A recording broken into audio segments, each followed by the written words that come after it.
Hello students. तो मुझे उम्मीद है कि आपने पोटेंशियोमीटर के जो तीनों वीडियो मैंने पहले डाले वो तीनों के तीनों वीडियो आप लोगों ने देखे हैं, समझ रहे हैं। और जो लास्ट वाला वीडियो था उसमें मैंने आपको पोटेंशियल ग्रेडियंट कैलकुलेट करना सिखाया था। तो पोटेंशियल ग्रेडियंट होता है के, और वो क्या होता है बेटा, VAB अपॉन L, मतलब fall of potential 1 metre length पे कितना पोटेंशियल है। और आपको अगर पोटेंशियल ग्रेडियंट पता होता है तो अपन किन्हीं भी दो पॉइंट्स के बीच का वायर की किसी भी लेंथ का पोटेंशियल निकाल सकते हैं। ये A और N कोई भी पॉइंट है, N is any point on wire, कोई भी पॉइंट है, तो उस L लेंथ है तो उसमें पोटेंशियल ड्रॉप कितना होगा, K इंटू N, जो लंबाई होगी, समझ रहे। भाई यूनिट लेंथ का पता हो, 1 मीटर में इतना पोटेंशियल ड्रॉप है तो 10 मीटर, 3 मीटर में कितना होगा, 4 मीटर में कितना होगा, 6 मीटर में कितना होगा, ये तो पता कर ही सकते हैं। So that is we have learned in the previous lectures, पीछे लेक्चर्स में अपन ये पढ़ चुके हैं, और वो लेक्चर देखोगे तभी आएगा। तो सबसे पहली एप्लीकेशन जो है पोटेंशियोमीटर की, पूरा लेक्चर ध्यान से देखना, बिल्कुल आराम से सब समझ आ जाएगा। हो सकता है शुरू में ना आए लेकिन धीरे धीरे समझ में आएगा। जैसे अपनी सबसे पहली एप्लीकेशन क्या है, टू कैलकुलेट अननोन ईएमएफ। कोई भी अननोन ईएमएफ है उसको कैलकुलेट करना है। ये अपना सर्किट है, मैंने आपको बताया। ये वाली बैटरी जो होती है ड्राइवर बैटरी होती है, ड्राइवर सेल भी कहते हैं, यहाँ सेल है तो ड्राइवर सेल होता है। और ये जो सर्किट अपन लगाते हैं ये कौन सा सर्किट होता है, प्राइमरी सर्किट। उसके अलावा देखो मेरे पास ये एक बैटरी, ये एक सेल है जिसका ईएमएफ है ई डैश, कितना है, ई डैश, और इसका ईएमएफ ई डैश जो कि कितना है मुझे पता करना है, इसकी वैल्यू कितनी है मुझे पता करनी है। ये बात समझ रहे हैं, दिस इज अननोन ईएमएफ। कौन सा ईएमएफ है ये, अननोन ईएमएफ, इसकी वैल्यू मुझे पता करनी है, समझ रहे। अब आपको एक बात अच्छे से पता है कि जैसे कोई भी दो पॉइंट है और अगर किन्हीं दो पॉइंट के बीच में पोटेंशियल डिफरेंस, मान लो ये पॉइंट ए है और ये पॉइंट बी है, किन्हीं भी दो पॉइंट के बीच में पोटेंशियल डिफरेंस कितना हो, 0। तो अगर आप उन दोनों पॉइंट्स के बीच में वायर कनेक्ट करेंगे तो क्या कोई करंट फ्लो करेगा, कोई भी करंट फ्लो नहीं करेगा। तो ये चीज अपन यहां लगाएंगे, ठीक है। तो अब आप अपन एक काम करेंगे कि ये जो अननोन ईएमएफ है इसका पॉजिटिव एंड जो है वो अपन ए से कनेक्ट कर देंगे, समझ रहे। जो पॉजिटिव एंड है वो इस अननोन बैटरी का, जिसका अपने को ईएमएफ निकालना है, वो पॉजिटिव एंड ऑफ ए से कनेक्ट कर देंगे। और ये जो दूसरा एंड है इससे अपन एक गैल्वेनोमीटर कनेक्ट कर देंगे, और गैल्वेनोमीटर से कनेक्ट करेंगे एक जोकी, समझ रहे।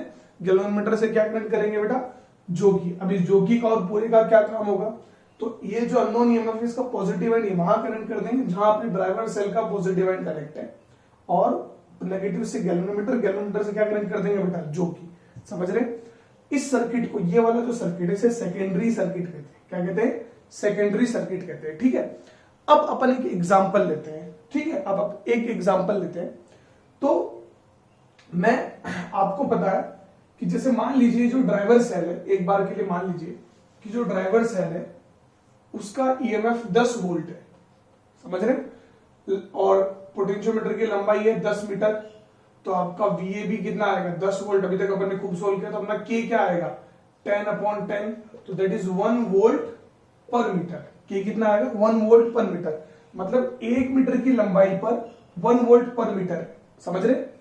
ये तो बात समझ में आ गई सबको। तो पोटेंशियल मतलब 1 मीटर की लंबाई पर 1 वोल्ट का पोटेंशियल ड्रॉप हो रहा है, क्योंकि 10 मीटर की लंबाई पर 10 वोल्ट का पोटेंशियल ड्रॉप हो रहा है, इसी तरह होगा। अब ये जो ई डैश है, ई डैश तो अपने को पता नहीं है, अपने को फाइंड आउट करना है, समझ रहे। तो एक बार अपन मान लेते कि अपने को ई डैश पता है। मान लीजिए ई डैश आपका जो है वो 4 वोल्ट है। कितना वोल्ट है, 4 वोल्ट है, समझ रहे। 4 वोल्ट आपका ई डैश है। अब आपने क्या किया, ये जो जोकी है, जोकी को मान लो यहां टच किया, यहां पे टच किया, यहां पे टच किया, और ये वाली जो लंबाई है वो 1 मीटर है, समझ रहे। समझना, अच्छे से समझ रहा। मान लीजिए ई डैश अपना 4 वोल्ट, आपको चुपके से पता है ना, लेकिन आप फाइंड आउट करेंगे। आप ये समझ लीजिए कि आपको पता है, लेकिन आपको वेरीफाई करेंगे आपकी वाकई में जो मेथड है वो सही है ना। तो आपने 1 मीटर पे टच किया, तो इस 1 मीटर पे तो ये VAN, तो आप 1 मीटर पे कितने का पोटेंशियल ड्रॉप है, 1 वोल्ट का, है ना। और आपकी इसका पोटेंशियल ड्रॉप कितना, ए और मान लीजिए पॉइंट ए है, और ये वाला पॉइंट क्या था बेटा, सी। ए और सी के बीच में, ए और एन के बीच में पोटेंशियल ड्रॉप कितना, 1 वोल्ट। ए और सी के बीच में पोटेंशियल ड्रॉप कितना है, 4 वोल्ट। तो क्या इन दोनों पॉइंट्स, इन दोनों ये मान लो ए, तो सॉरी इसको मैं अलग पॉइंट ले लेता हूं, ठीक है। ये ए और बी तो ये है, तो इसको मान लेते हैं सी और डी, चलिए, तो सी और डी के बीच में पोटेंशियल ड्रॉप कितना है? 4 वोल्ट, ठीक है। और इसके बीच में पोटेंशियल ड्रॉप कितना है? ए और एन के बीच में 1 वोल्ट। तो यहां पोटेंशियल डिफरेंस है ए और सी के बीच में, तो इनके बीच में करंट फ्लो करेगा और करंट ऐसे फ्लो करेगा, हमेशा higher potential to lower potential current flow कर जाएगा। फिर आप इस जोकी को यहां टच करेंगे, कोई दिक्कत नहीं है। फिर आप इस जोकी को इधर टच करेंगे, इधर टच, मान लो 2 मीटर पे टच करेंगे, समझ रहे हो आप। जब आप 2 मीटर पे टच करोगे तो अब पोटेंशियल ड्रॉप कितना है यहाँ पे? 2 वोल्ट। कितना है? 2 वोल्ट। समझ रहे? एक बात तो आपको पता है, मैंने शुरू में बताई थी कि जोकी को इधर टच करोगे तो गैलोमीटर इधर डिफ्लेक्शन शो करेगा और इधर टच करोगे तो इधर शो करेगा, तभी आपकी रीडिंग जो है बिल्कुल सही है। आप इधर जा रहे हो तो ये गैलोमीटर ऐसे से धीरे धीरे इधर जा रहा है ना, रीडिंग इस साइड धीरे धीरे बीच में कहीं। तो 2 मीटर पे आपने टच किया तो 2 मीटर पे यहाँ पोटेंशियल ड्रॉप कितना है? 2 वोल्ट। और यहाँ कितना है? 4 वोल्ट। तो दोबारा इन दोनों पॉइंट्स के बीच में पोटेंशियल डिफरेंस है, तो करंट ऐसे फ्लो कर जाएगा 4 से 2 वोल्ट। अब मान लीजिए आपने क्या किया, करंट ऐसे करके ऐसे फ्लो कर जाएगा इसमें, इस तरह से, ठीक है। अब आपने क्या किया, इसको 3 मीटर पे टच किया, इसी जोकी को 3 मीटर पे टच किया। तो 3 मीटर पे टच करने पर क्या होगा? What will happen? 3 मीटर पे टच करोगे तो इन दोनों पॉइंट्स के बीच में पोटेंशियल डिफरेंस कितना है? 3 वोल्ट। यहां कितना है? 4 वोल्ट। तो फिर करंट ऐसे कैसे फ्लो कर जाएगा? अब मान लीजिए आपने जोकी को 4 मीटर पे टच कर दिया। कितने मीटर पे टच कर दिया? ये जोकी है और इस जोकी को आपने 4 मीटर पे टच कर दिया।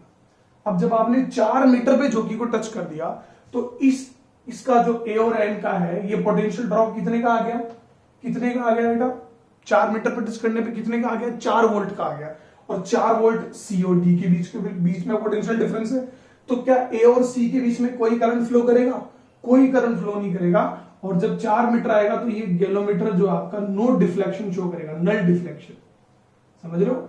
अब ये आपको पता है कि 4 मीटर पर इसने कोई डिफ्लेक्शन शो नहीं किया। इसका मतलब क्या हुआ कि ए और एन के बीच का जो पोटेंशियल ड्रॉप है वो किसके बराबर है? ई डैश के बराबर है, जो कि 4 वोल्ट है। यहां तो अपने को पता है 4 वोल्ट हो, नहीं पता हो तो भी अपन ये मान सकते हैं, अपन ये समझ सकते हैं कि यहां का पोटेंशियल ड्रॉप यहां के बराबर होगा सी और डी के बीच में, तभी इस गैलोमीटर से कोई डिफ्लेक्शन नहीं हुआ। और अगर जैसे ही मान लो आपने यहां से यहां पे टच किया, यहां पे टच करने से क्या होगा? ये लंबाई 4 मीटर से ज्यादा है, तो यहां मान लो 5 मीटर में है, 5 मीटर लंबाई, तो यहां पोटेंशियल डिफरेंस कितना हो गया? 5।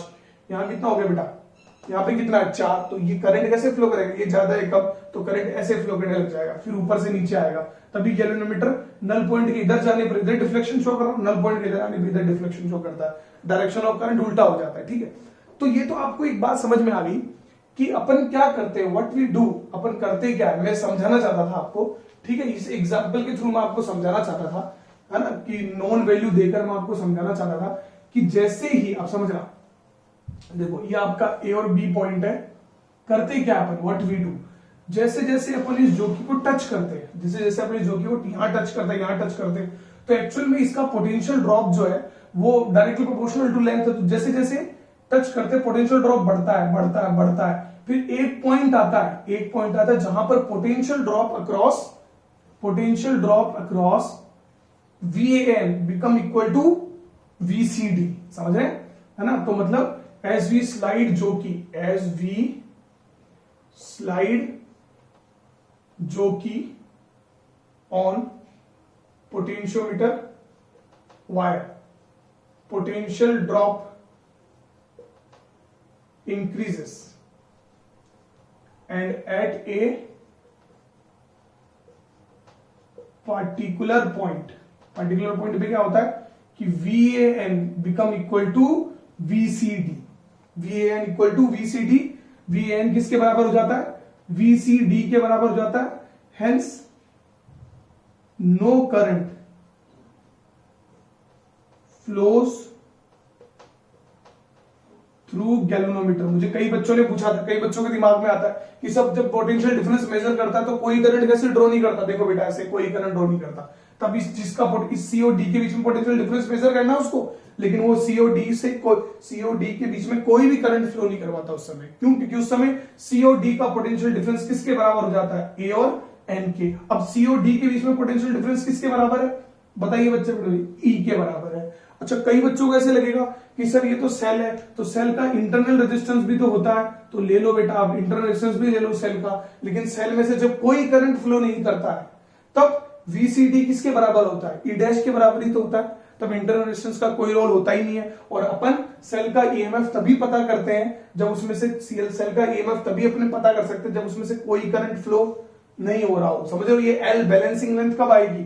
जब उसमें से कोई करंट फ्लो नहीं हो रहा हो। तो VAN इक्वल टू VCD, समझ रहे हो? और ये जो लेंथ है L लेंथ, कौन सी लेंथ है? वही बैलेंसिंग लेंथ है। तो अब मुझे बताइए VAN क्या है? VAN is the potential drop across AN length. तो क्या लिख सकता हूं? K is what? Potential drop across 1 metre. यही तो बताया K क्या होता है आपका? Potential gradient, that is potential drop across 1 metre into length कितना है? L। तो KL equal to E dash. VCD कितना है? E dash. तो अननोन EMF किसके बराबर आ गया? E dash equal to KL, जहां पर L क्या है?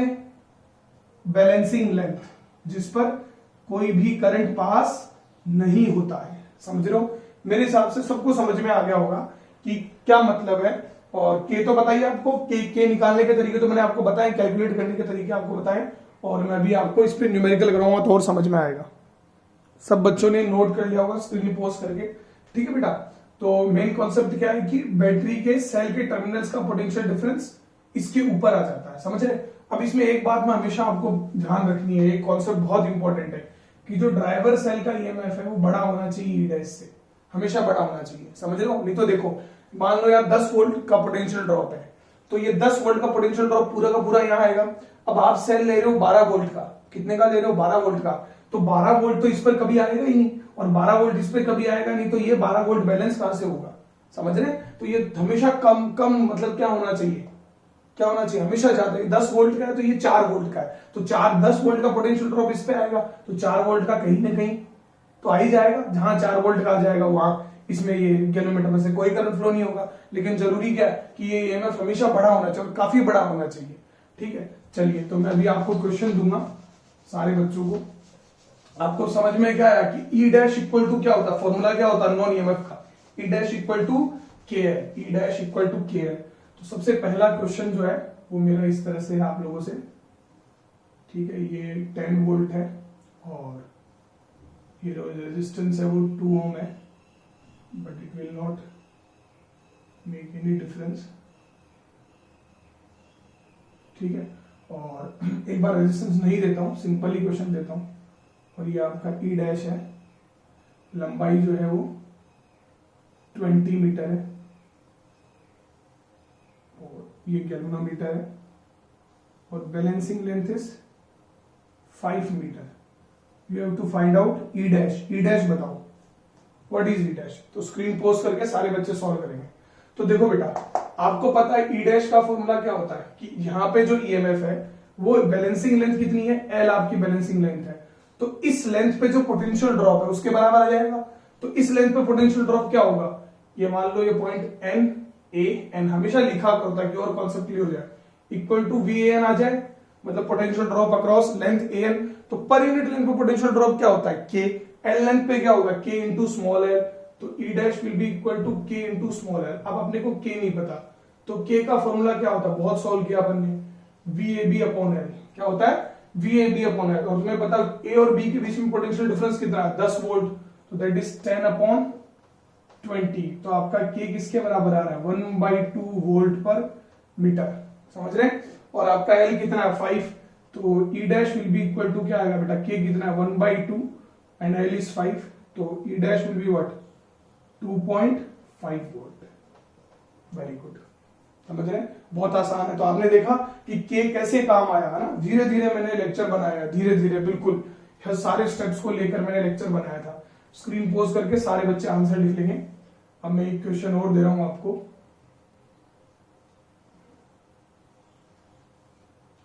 ये 2 ओम है और गिवन दैट लेंथ जो है वो 4 मीटर है और resistance of wire AB is 8 ओम।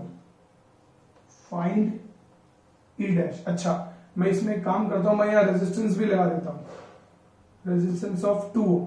ठीक है, यहाँ रेजिस्टेंस 2 ओम लगा हुआ है। अब बताइए मुझे find out the value of E dash. सारे बच्चे स्क्रीन पोस्ट करके इसका आंसर बताएंगे। ठीक है, बहुत आसान है, कोई प्रॉब्लम नहीं है। आपको पता है बैलेंसिंग लेंथ कितना दिया हुआ है?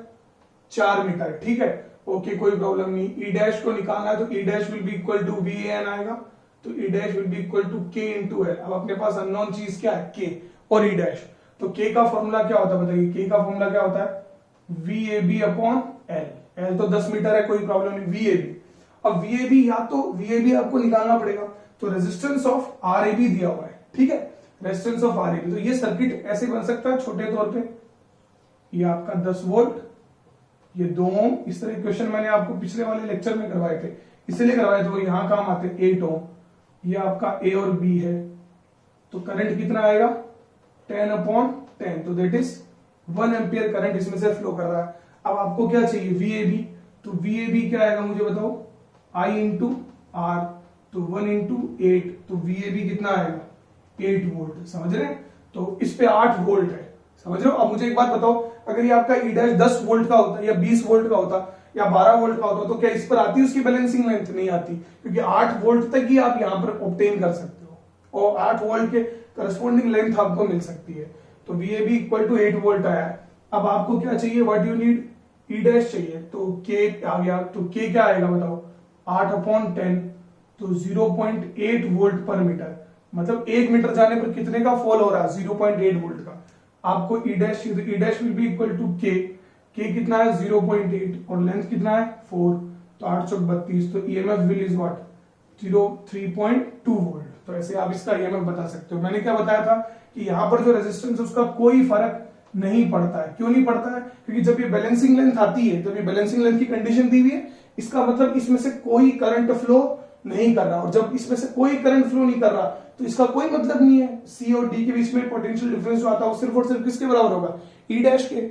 आपको जब भी क्वेश्चन देगा तो बैलेंसिंग लेंथ तो देगा ही, तो बैलेंसिंग लेंथ पे तो कोई करंट फ्लो नहीं करता इस सर्किट में से, तो इस 2 ओम का कोई सेंस नहीं होता है। ठीक है बेटा, तो आप लोगों ने किया, बहुत अच्छी बात है। अब मैं अगला क्वेश्चन दे रहा हूं सारे बच्चों को, पोज करके इसको नोट कर लो अगर किसी को समझ में नहीं आया तो।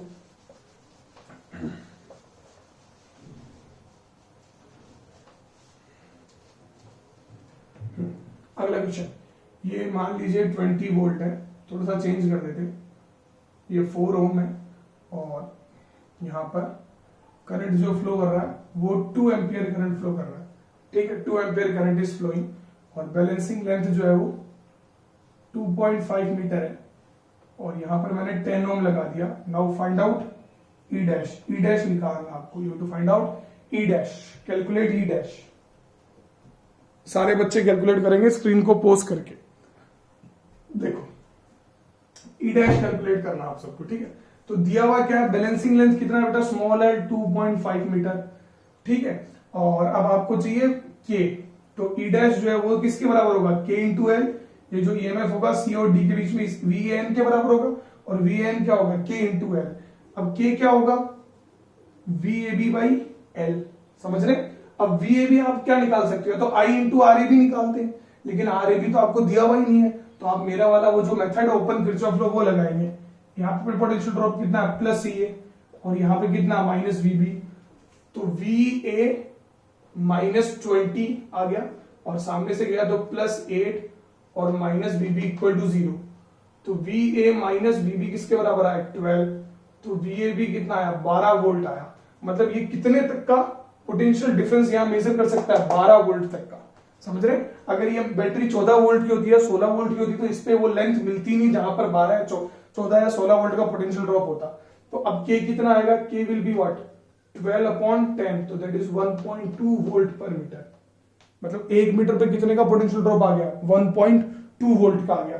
आपको ई डैश चाहिए, तो E dash equal to K कितना 1.2 इंटू एल, ये वाला फॉर्मूला यूज करेंगे। लेंथ कितना है 2.5, तो इसको सॉल्व करेंगे सारे के सारे बच्चे, है ना। तो ये 22 25 12, तो 50 प्लस 25, तो ये 300, ठीक है, तो ये 3.00 वोल्ट आ जाएगा, तो that will be 3 volt. 3 volt का ये पोटेंशियल ड्रॉप है इसका, 3 वोल्ट की बैटरी है और 3 वोल्ट 2.5 पर आ रहा है, समझ रहे हैं। बहुत आसान प्रॉब्लम थी, कोई दिक्कत नहीं थी, ठीक है। अब मैं एक क्वेश्चन दे रहा हूं, वो सारे बच्चे उसका आंसर जो है वो मुझे कमेंट बॉक्स के अंदर बताएंगे, सारे के सारे बच्चे, ठीक है बेटा। देखते कितने बच्चे बताते हैं। ये बैटरी मान लो आपकी 5 वोल्ट की है, ठीक है। और ये जो रेजिस्टेंस है वो 1 ओम है, और resistance of wire R A B is 9 ohm. समझ लो कितना ओम है, 9 ओम है।